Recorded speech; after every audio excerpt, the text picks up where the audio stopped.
Se você tem fonte linear, que geralmente você tem borne de alimentação, fusível proteção contra curto, pode ter lá o varistor, e aí você vai alimentar um primário de um transformador. Por que vai ter o transformador? Porque o transformador, ele vai fazer uma adaptação de tensão, independente das fontes, seja fonte linear ou fonte chaveada. Em ambas as fontes ele vai fazer a mesma coisa, só que ele vai ter aspectos construtivos diferentes. E o que acontece? Acontece o seguinte, que nas fontes lineares, você tem então entrada de energia, proteção contra curto, proteção contra surto. Você tem daí o primário do transformador, recebendo diretamente a tensão de alto valor ali, de 127, tensão da rede, 127, 220 volts RMS no primário, ele vai adaptar para um outro nível de tensão no secundário. Que tensão é essa? Depende do nível de tensão que o teu circuito vai trabalhar. Se você está falando de uma placa eletrônica que vai fazer ali um monte de trabalho com cargas de 12 volts, a chance de você ter um secundário em 12 volts é muito grande. Se você tem uma placa que está sempre com tensão nominal de 24 volts, para você alimentar um banco ali de solenoides,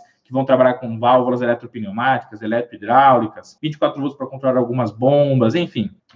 A chance de ter um secundário em 24 volts é muito grande. Secundário em 24 volts. Ou seja, anota isso que eu vou te falar aqui. A tensão do secundário do transformador, ela vai ser baseada na tensão nominal que a maioria das cargas do nosso circuito eletrônico vão precisar. Por quê? Porque se fugir muito disso, você vai sofrer eletronicamente para poder fazer a adaptação de tensão no teu circuito eletrônico. Ou seja, você vai gastar muita eletrônica para poder adaptar no nível de tensão que você quer. Então, o ideal é que a tensão de saída do trafo esteja bem próximo ou um pouquinho acima da tensão ideal que a maioria dos dispositivos da placa eletrônica vão precisar, tá bom? Porém, temos sempre o porém. Lembra sempre o seguinte, que é por isso que na mesma placa eletrônica você pode ter um transformador, pode ter 2 transformadores, podem ter 3 transformadores. Existem transformadores em placas eletrônicas que eles têm diversos enrolamentos secundários. Tem transformadores que têm um enrolamento, 2, 3, 4, até 5 enrolamentos. O número de enrolamentos secundários do transformador é diretamente relacionado com o número de níveis de tensão que eu quero na minha placa eletrônica. Então, se eu quero